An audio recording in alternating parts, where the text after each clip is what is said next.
إن الحمد لله نحمده ونستعينه ونستغفره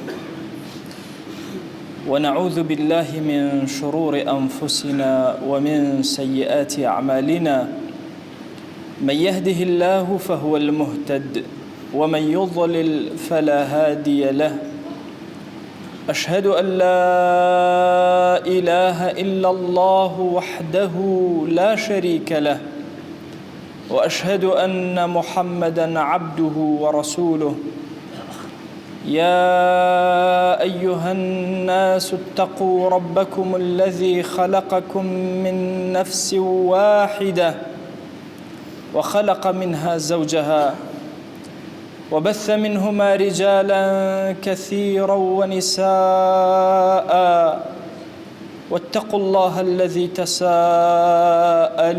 به والأرحام إن الله كان عليكم رقيبا. لپاش سپاس و ستایشێکی بێهامتا بۆ کردگاری مەزن و داواکردنی درود و ڕەحمەت بۆ سەرگیانی پاکی پێشەوای مرۆڤایەتی محەممەد صلی الله تعالى عليه وسلم. بە درێژایی مێژوو مەدرسەکانی عەقیدەی ئیسلامی هەمیشە تووشی گرفتێکی زۆر گەورە هاتوون. کاتێک کە سەرقاڵ بوون بە خوێندنی عەقیدە و دیراسەی عەقیدەوە هەرچیان کردووە نەکەوتونەتە کردەوە و جوڵە و حەڕەکە. بوویانە لە مێژووە دەیان کتێب لەبەری کردووە لە عەقیدە چ عەقیدەی ئەشاعیرە بێ یاهی ئەهلی حەدیث و سەلەفیەت بێ هەر شێوازێک لە شێوازەکان بێت لە مەداریسەکان ئەو هەموو پەرتوکیان لەبەر کرد و لە نخواناسیە نەکەوتنە جوڵە. ئەمڕۆژ بە هەمان شێواز گەنج هەوڵ ئەدا دامەزراو بێ ئەخوێنێت و ئەخوێنێتەوە دیراسەی عەقیدە ئەکا کەچی ئیمانی زیاد ناکە و ئیمانی هەر وەستاوە. ئەو هێزەی بۆ دروست نابێت کە بیجوڵێنێ بۆ تاعەت. کەسێک جاری وایە ئەبینی هیچ شتێک لە عەقیدەی ئیسلامی نازانێ و هەموو نوێژێکی بەیانی حوزوری هەیە. ئەمی تریش دەیان کتێبی لەبەرە و هیچ ئامادەباشیتیان نییە بۆ خزمەتی دین. هۆکارەکە بریتیە لەوەی کە علمی عەقیدە لەگەڵ خودی عەقیدە و ئیمان دووشتی جیاوازە. دیارە وشەی عەقیدە لە قورئان و سونە نەهاتووە، وشەی ئیمان هاتووە. مەداریسەکان ئەو کەلیمەیان دامەزراند و دایان تاشی و بوو بە ناوێک بۆ ئەو زانستە. دەیان کتێب و سەدان کتێب بخوێنەرەوە ئەم حەڕەکەی لە تۆیە دروست ناکە. بۆیە ئەبینی ئەصحابی ڕەسوڵ الله صلی الله عليه وآله وسلم کەسیان وەکو علم عەقیدەیان نەئەزانی، نیان ئەزانی شروطەکانی لا ئیلاهە ئیلەڵڵاه چین و بیان ژمێرن، ئەنواعی تەوحید چییە و بیژمێرن، وەلا و بەڕاء چۆنە و علمەکەیان وەکو علم نەئەزانی، بەڵام وەکو تەطبیق هەموویان تەطبیقیان کردبوو. بۆیە ئەمڕۆ لە خزمەتانە ئەمەوێ گرنگتر لە عەقیدە باسکەین کە ئەویش پێغەمبەری خوا صلی الله عليه وآله وسلم کە جبریل پرسیاری ئیمانی لێ ئەکا، خاڵەکانی عەقیدە پایەکانی ئیمان دائەمەزرێنێ، دواتر پرسیاری ئیحسانی لێ ئەکا. ئیحسان ئەو شتەیە کە پاڵ بە ئینسانی موسڵمانەوە ئەنێ بۆ کردەوە. فەرمووی الإحسان أن تعبد الله كأنك تراه فإن لم تكن تراه فإنه يراك. إحسان بریتیە لەوەی کە تۆ بەو چەشنە عەبدایەتی ئەکەی کە خۆت بە چاوی سەری خۆت خوا ئەبینی جەلە جەلالوه. خۆ ئەگەر تۆ ئەو نەبینی یەقین هەیە لە دڵتا کە ئەو تۆ ئەبینێ چۆن عیبادەتی ئەکەیت و چۆن پەرستشێک بۆ ئەو ئەکەیت. لە نوێشتە، لە ڕۆژووتە، لە سەدەقە و خێر و خێراتە، لە هەر کارێکی خێر لە کەلیمەیەک لە زمانی تۆ دەرەچێ ئەبێت تەسەوورکەی ئەم کەلیمەیە تۆ لە حوزوری خوایە وەستاوی ئێڵێیت. اینجا ئەو کاتە کاریگەری لەسەر خۆشت دائەنێ، خۆشت تۆکمە ئەکا عەقیدەت دائەمەزرێن. بۆیە کەسی وا ئەبینی دایان کتێبی عەقیدەی لەبەرە گومڕا ئەبێ چونکە ئیحسانی دانەمەزراوە. ئیحسان ئەو بابەتەیە زۆر لە عەقیدە گرنگتر کە ئەبێ کەسی موسڵمان لە ڕۆی عەمەلیەوە کاری لەسەرکە و ئیشی لەسەرکە. کە لە خزمەت قورئانی پیرۆزە ئەوەستیت إن الله مع الذين اتقوا والذين هم محسنون. علماء فرمويانا دو جور إحسان هي إحسان لعباداتها إحسان لقال خلقها كهردوكي بعبادات أنسري همو بابتي فقه إسلامي أبين لتشوارتوي إحسانات جاقي كيتوا إنجا أتواني إيماني خود زياد كي برواكا كدزنوجة أقري أبي يقينتها بك رب العالمين سيري توأك وحضوري هي إنجا تشيج لدزنوجة ورقري دزنوجة كتجاب جيئك كاتك جلكانت لبرأكي كاتك أخوي كاتك هلأسي كاتك هنقاو أني برو مزقود أبي أمر روحية لله تدروز به إنجا بطواوي عقيدة لدليتو يا برشنگ أدا بيتا كردوا أقرنا قطنا بيتا كردوا بيتا علمك وشك وكوايا كسيق نحو صرفك زور بزاني وبلا منزاني عبارات بخوانته كان نحو صرف هدفك وي إنسان عبارات بخوانته يا منطقك باش بزاني بلا نتواني بيركاته شو كان منطق كومالي يا سايبو جوان بيركيته بهمان شواز علمي عقيدش مهما كان زور بخواني أجر نجيت بلاي إحسان هيك بدنا كردو تنها لعلم واستاوي تطبيق بدنا كردو تطبيقي عقيدة روحي عقيدة وكو ابن القيم أفرمي بريتيل إحسان روحي إيمان بريتيل إحسان أويك تو أجولنا برو طاعت بريتيل إحسان إن رحمة الله قريب من المحسنين رحمة خوا نزيك لواني كمحسن إحسانك خوا خويل القرآن أمرك إن الله يأمر بالعدل والإحسان شون للروي عملية وإما برجست أكين لقرآن أخوة جل جلاله أفرمي وإذ أخذنا ميثاق بني إسرائيل لا تعبدون إلا الله وبالوالدين إحسانا وقضى ربك ألا تعبدوا إلا إياه وبالوالدين إحسانا شون للروي عملية وإما تنفيذك وشيء إحسان وتعريفك بيغمري خواه صلى الله عليه وآله وسلم بين تطبيقك تو أبيت شاككاري لقل دايكو باوكتا بتششنيكو بشيوازي بكي كأنما رب العالمين تواجده لو مجلسا خوا جل جلاله تو بتشاوي سرب بيني شون كرده ولا قل دايكو باوكتاك شن نرم أبي شن حليم أبي شن حكيم أبي بويا كسي مسلمان زور بورياي ما ملأك لقل مسألة إحسانا شو كامل الروي عملية وقرنجا توي مسلمان بزاني بإحسان شاككاري أكي لقل دايكو باوكتا بويا الرنج دانوي عقيدة تنها ونلا في كرتابه أبي لك كردوتها الرنج بداته هم علماء متفقا كإيمان بريتيلا قلب زمان عمل ضلت ثابت به زمانة هواري شاتو من كان لكردوتها الرنج بداته أقل لكردوتها الرنج نداته هيتش نكردوه بويا شيء لقرفتكاني صحوي إسلامي لهم جهاني إسلامي نقل كردستان بريتيلا مخالة قرنجا كخلقي مسلمان أبي بورياي ما ملكا لبلي إيمان بچه برو بلي إحسان بوي تشيج ورقري لإيمانك قلنا تشيج ورناقري كاتك إنساني مسلمان لم كلمة لا خوا جل جلاله تيقى بو عظمته قوري بو هم صفاته كمال جوانا لعقيدة أبي تيبقى لها مشتكي تو أقا دارا لقل تويا أي محسن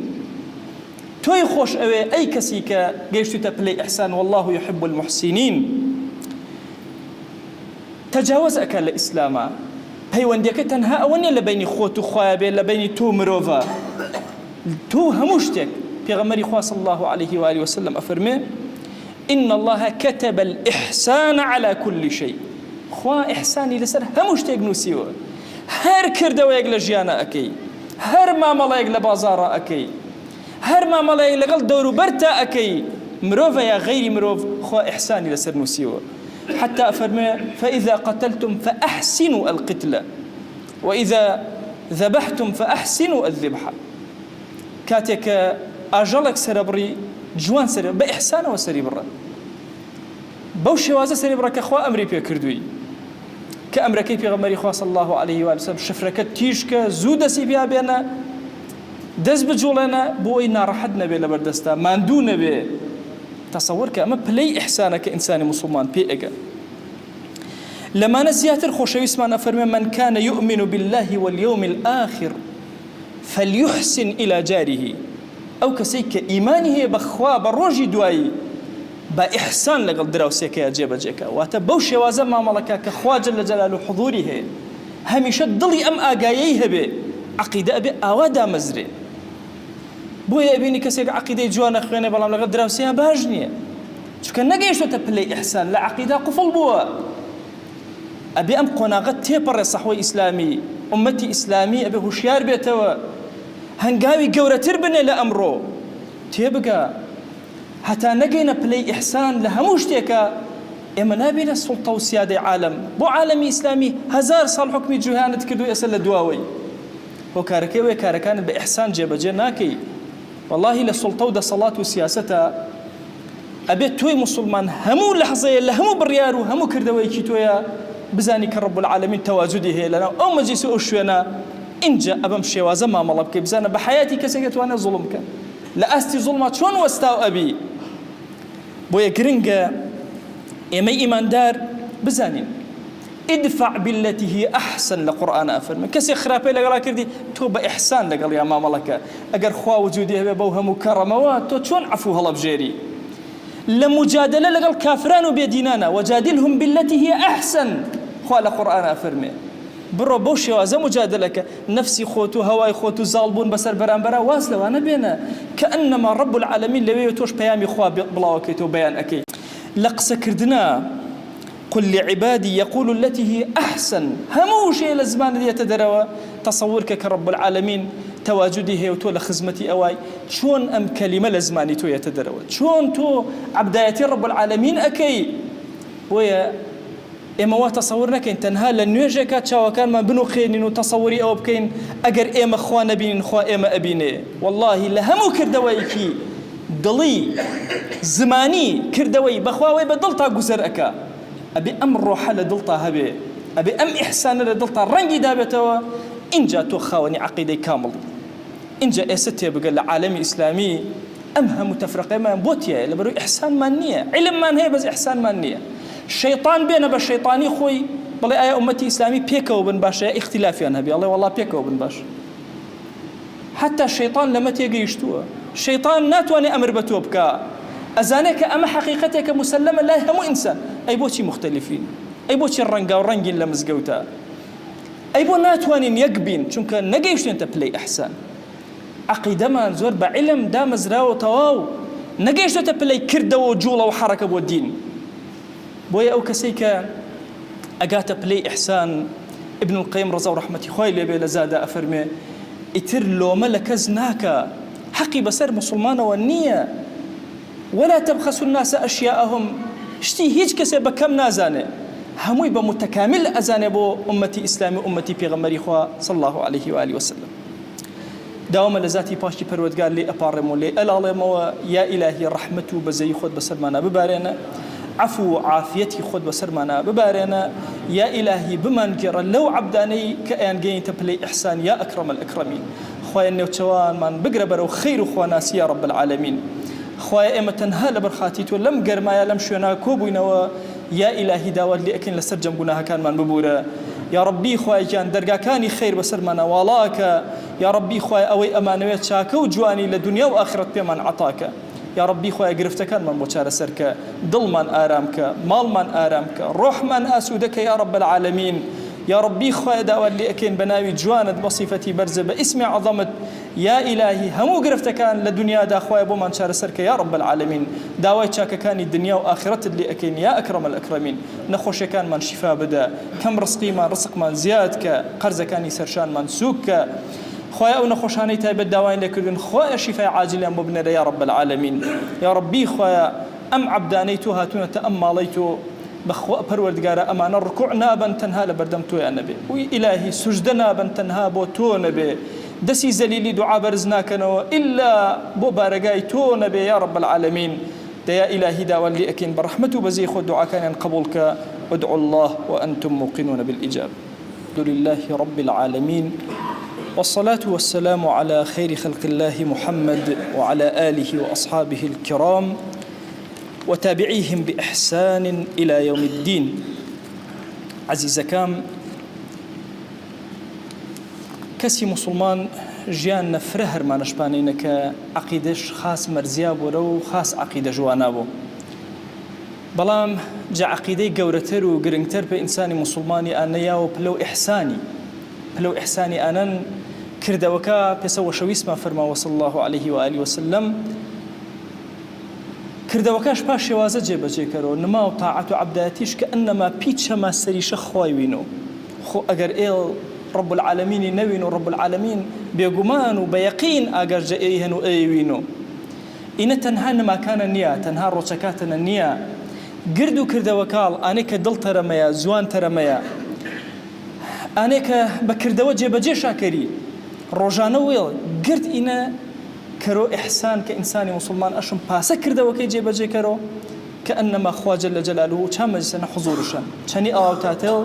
پاشێوازە مامەڵەکەری چەنی هامساڵ پاشێوازە قسەکردەڵ پاشێوازە گر وشێوە و کەلیمێ وەجە تۆ بەرمشۆ ئەشم پاشێوازە بۆ کە خوا جەل جەلالوه حوزورشن و ئاگاژەتون ابن القیم ڕەزا و ڕەحمەت خوای جوانە بۆ فەرماوە کتێب زاد المعادینە کتێبی فرەنایە بە سیرەت رسول الله صلی الله عليه وسلم فرماوه مفتاح حصول الرحمة الإحسان في عبادة الخالق والسعي في نفع عبيده فرماوه كريلو رحمة خواي شكون كريو بيل كامنا كريلك دستو إحسانا عبادة كان إحسان سعي تنشني عبدك خواي إحسان شني رفيقك هاو مالك هاو زوانك إحسان بكار مالي باسما مالكري كأنما خوا جل جلاله شامل سنة وجودشن أشي كاتنا إما لذت كرمجة عبداتي لذت كرمجة طاعتي ما أجرنا عبادتي وش كرمه يقدر كرده وصالحة كريبة وشكي لذت جوانا ما كري شي لذت جوانا ما كري شو إحسان النمر زيانة إما قرد ما أشم هول دايما إحسان وما مرزن ميرة هميشه هستمابو بوشي إنساني مسلمان جاي كان توشي جناه فرخ خطريبو شو هستشن نمر زيانة هستمر زورا متى ظلم كري متى خراب كري ويلجيريو جا جناهك جناه الكر برتوازبي شو هس كري وردم وخوانا بشرميل كردن بأدبيل كردن فرماو ابن القيم الإحسان يفرح القلب يعني يفرح القلب ويشرح الصدر ويجلب النعم ويدفع النقم بس بإحسانه دلك وجبه سينال كريو نعمتك يا خويا مجامل ترى نقمته غضبك يا خويا شنال دوري جناوة ودلنياج بآخرتنا هل جزاء الإحسان إلا الإحسان قيامتنا إي إحسانك كردن الشيء باداشتر ورجيريو بلام إحساني وران ورتو كريو خويا جورا تشيشل وران وركرو تو چێگە گر هەرمانە کردێنەڵ ئاو دیێن و چەمڵ چاڵیۆ بیان وەرو خاترەوە ئاڵی کردنەوە ئەی ئەشم ئاخرەتەنە چەنی پاداشتڵ بۆوە وەرو ئانەی ئیبن کەثیر فەرماوە ئێ ئیحسانە کە تۆ چێگە کەریش پی ڕۆح و پی دڵایەوە کە خوا وجودشن ئینە نمونەوە فرە گولانن ئاخرەتەنە خوا جەل جەلالوه وێژ جوابڵمەوە وێژ بە گەورەی وێژ پاداشت و ئین چێواتەمەوە بەڵام بە پاداشتەوە مقارنە مەکریۆ بەینشانە أباداشتك خوا من يشرب عبدك باداشت كسي وفر كريمين أجر شني كسي وكرمش كر انتهاء وكرم جنيا خوايان إي كلمات ما شنا قبول كره دلك ما وشكره يانا كما فرخير وبركة كره أوصيكم عباد الله ونفسي قبلكم بتقوى الله وكثرة مخافته فإن التقوى شعار المؤمنين ودثار المتقين ووصية الله تبارك وتعالى في وفيكم وفي الخلق أجمعين كما أوصيكم أيضا بالصلاة والسلام على رسول الله حيث أمرنا الله تبارك وتعالى في محكم تنزيله قائلا إن الله وملائكته يصلون على النبي يا أيها الذين آمنوا صلوا عليه وسلموا تسليما اللهم صل على سيدنا محمد وعلى آل سيدنا محمد وبارك على سيدنا محمد وعلى آل سيدنا محمد كما صليت وباركت على إبراهيم وعلى آل إبراهيم إنك حميد مجيد اللهم اغفر للمؤمنين والمؤمنات وللمسلمين والمسلمات ولمن أنشأ هذا المكان اللهم أعز الإسلام والمسلمين وأهلك الكفرة والملحدين اللهم انصر من نصر الدين واخذل يا رب من خذل الإسلام والمسلمين اللهم آت نفوسنا تقواها فزكها أنت خير من زكاها أنت وليها ومولاها آمين آمين والحمد لله رب العالمين أقم الصلاة يرحمك الله